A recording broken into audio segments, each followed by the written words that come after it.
আসসালামু আলাইকুম। বাংলাদেশ বেতার সিলেট সংবাদ পড়ছি দীপিকা চক্রবর্তী রিমি। সিলেটের ভোলাগঞ্জে সাদা পাথর লুটের ঘটনায় জনপ্রশাসন মন্ত্রণালয়ের সিনিয়র সচিব ডক্টর মুখলেসুর রহমান বলেছেন, প্রশাসনের যত বড় কর্মকর্তা কিংবা রাজনৈতিক দলের নেতাই জড়িত থাকুন না কেন, কাউকেই আইনের বাইরে রাখা হবে না। তিনি জানান, সাদা পাথর পর্যটন কেন্দ্রকে 24 ঘণ্টা সিসিটিভি ক্যামেরার আওতায় আনা হবে, যাতে ভবিষ্যতে আর কোনোদিন কেউ পাথর উত্তোলনের সাহস না পায়। জ্বালানি ও খনিজ সম্পদ মন্ত্রণালয়ের সচিব মোহাম্মদ সাইফুল ইসলাম জানান, লুট হওয়া পাথর ফিরিয়ে আনার কাজ চলছে, প্রতিস্থাপনও করা হচ্ছে। জেলা প্রশাসক সারোয়ার আলম বলেন, সাদা পাথর সহ সব পর্যটন কেন্দ্রের প্রকৃতি ও পরিবেশ রক্ষায় প্রশাসন সর্বোচ্চ ব্যবস্থা নেবে। এর আগে সাদা পাথর লুটের ঘটনায় মন্ত্রিপরিষদ বিভাগের পক্ষ থেকে 5 সদস্যের তদন্ত দল গঠন করা হয়। মন্ত্রিপরিষদ বিভাগের সমন্বয় ও সংস্কার সচিবকে আহ্বায়ক করে গঠিত এই কমিটিকে সরেজমিনে তদন্ত করে আগামী 10 কার্যদিবসের মধ্যে প্রতিবেদন জমা দানের নির্দেশ দেওয়া হয়েছে। আগামী জাতীয় নির্বাচনের জন্য সব ধরনের প্রস্তুতি নেওয়া হচ্ছে। স্বরাষ্ট্র উপদেষ্টা লেফটেন্যান্ট জেনারেল অবসরপ্রাপ্ত মোহাম্মদ জাহাঙ্গীর আলম চৌধুরী গতকাল বাংলাদেশ কৃষি উন্নয়ন কর্পোরেশনের হিমাগার, কেন্দ্রীয় বীজ পরীক্ষাগার ও সবজি বীজ প্রক্রিয়াকরণ কেন্দ্র পরিদর্শন শেষে একথা বলেন। তিনি বলেন, নির্বাচনের প্রস্তুতি যেভাবে নেওয়া দরকার আমরা সেভাবেই প্রস্তুতি নিচ্ছি। আগামী ফেব্রুয়ারিতে অনুষ্ঠেয় জাতীয় সংসদ নির্বাচনে আমাদের প্রস্তুতি নিতে কোনো অসুবিধা হবে না। এখন জনগণ, রাজনৈতিক দল ও গণমাধ্যম সবাই নির্বাচনমুখী। এটি বাধাগ্রস্ত করতে কোনো ষড়যন্ত্রই কাজে আসবে না। বাজারে সবজির দাম বৃদ্ধির বিষয়ে সাংবাদিকদের এক প্রশ্নের জবাবে স্বরাষ্ট্র উপদেষ্টা বলেন, বৃষ্টির কারণে সবজি নষ্ট হয়ে যাওয়ায় দাম কিছুটা বেড়েছে।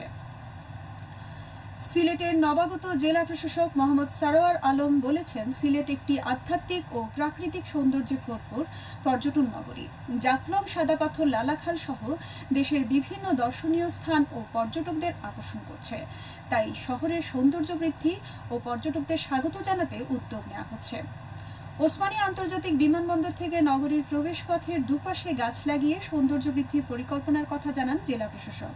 তিনি গতকাল সন্ধ্যায় সরকারি আলিয়া মাদ্রাসা মাঠে অনুষ্ঠিত বিভাগীয় বৃক্ষরোপণ অভিযান ও বৃক্ষমেলার সমাপনী অনুষ্ঠানে এ কথা বলেন।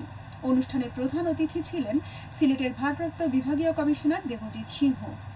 সিলেট বন বিভাগের উদ্যোগে এবং জেলা প্রশাসনের সহযোগিতায় আয়োজিত বৃক্ষ মেলায় সরকারি কর্মকর্তা, কর্মচারী, স্টল মালিক, ক্রেতা ও সচেতন নগরবাসী অংশগ্রহণ করেন। সিলেটের ডেপুটি কমিশনার হিসেবে দায়িত্ব গ্রহণের 4 দিনের মাথায় জুলাই গণ অভ্যুত্থানে শহীদদের প্রতি শ্রদ্ধা জ্ঞাপন করেছেন মোহাম্মদ সারোয়ার আলম। আজ সকালে শহীদদের প্রতি শ্রদ্ধা জানাতে বিয়ানীবাজার উপজেলায় যান তিনি। প্রথমেই কাকুরার মান্দার গ্রামে শহীদ সুহেল আহমেদের কবর জিয়ারত করেন। পরে শহীদ তারেক আহমেদ ও ময়নুল হোসেনের কবর জিয়ারত করেন ডিসি সারোয়ার। সবশেষে শহীদ সাংবাদিক এটিএম তুরাবের কবর জিয়ারত করেন তিনি। কবর জিয়ারত শেষে তিনি শহীদদের বাড়িতে তাদের পরিবারের সদস্যদের সাথে সাক্ষাৎ করেন। এ সময় ডিসি সারোয়ার বলেন, গণ অভ্যুত্থানের শহীদদের কাছে আমরা ঋণী, কারণ তাদের কারণেই মুক্ত পরিবেশ পেয়েছি। যে চেতনা নিয়ে শহীদেরা জীবন উৎসর্গ করেছিলেন সেটি যাতে সমুন্নত থাকে। পবিত্র রবিউল আউয়াল মাসের চাঁদ দেখা ও পবিত্র ঈদে মিলাদুন্নবী এর তারিখ নির্ধারণে আজ জাতীয় চাঁদ দেখা কমিটির সভা অনুষ্ঠিত হবে। জাতীয় মসজিদ বায়তুল মোকাররমের ইসলামিক ফাউন্ডেশন সভাকক্ষে ধর্ম বিষয়ক উপদেষ্টা ডক্টর আফম খালিদ হোসেনের সভাপতিত্বে বাদ মাগরিব এই সভা অনুষ্ঠিত হবে।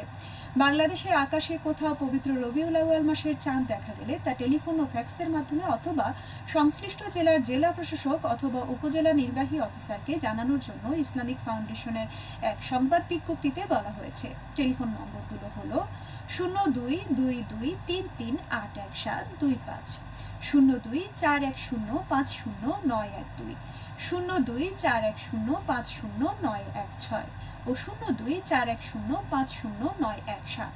ফ্যাক্স নম্বর 02-2233-83397 ও 02-955-5951। 2026 সালের এইচএসসি আলিম ও সমমান পরীক্ষা পূর্ণাঙ্গ পাঠ্যসূচিতে সব বিষয়ে পূর্ণ সময়ে ও পূর্ণ নম্বরে অনুষ্ঠিত হবে।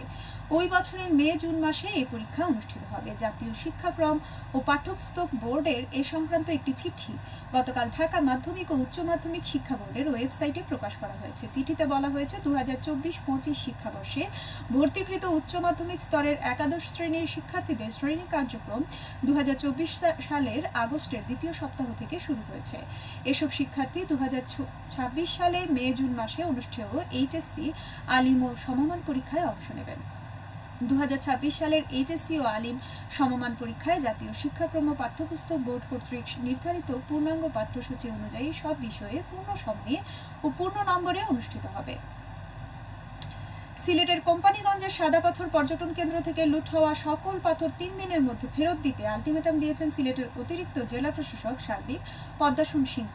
গতকাল দুপুরে কোম্পানিগঞ্জ উপজেলা পরিষদের অডিটোরিয়ামে বিভিন্ন শ্রেণী পেশার মানুষের সাথে মতবিনিময় সভায় প্রধান অতিথির বক্তব্যে তিনি কথা বলেন। অতিরিক্ত জেলা প্রশাসক বলেন, আমরা যে 3 দিনের সময়সীমা দিয়েছি এর মধ্যে যদি লুট হওয়া সকল সাদা পাথর ভোলাগঞ্জ ডাম্পিং সাইটে ফিরিয়ে দেওয়া হয় তাহলে মামলা হবে না। 3 দিন পর যদি আমরা কারো ক্রাশার মিলে অথবা বাসার সামনে সাদা পাথর পাই তবে কাউকেই ছাড় দেওয়া হবে না, তার বিরুদ্ধে প্রয়োজনে মামলা দেওয়া হবে। আপনারা জানেন ভিন্নভাবে আমাদের গোয়েন্দারা কাজ করছেন। ইউনিয়নের চেয়ারম্যান ও ওয়ার্ডের মেম্বারদের সাথে আলোচনা হবে কিভাবে প্রতিটি ইউনিয়ন ও ওয়ার্ড থেকে লুট হওয়া সাদা পাথর উদ্ধার করা যায়। এমনকি কোম্পানিগঞ্জের ইউএনও এর পক্ষ থেকে বিকেল থেকে মাইকিং করানো হবে। তিনি আরও বলেন, আমরা যে কোনোভাবে লুট হওয়া পাথর উদ্ধার করে পূর্বের জায়গায় ফিরিয়ে আনার চেষ্টা করছি, এতে সবার সহযোগিতা কামনা করি। সবশেষে আবহাওয়া।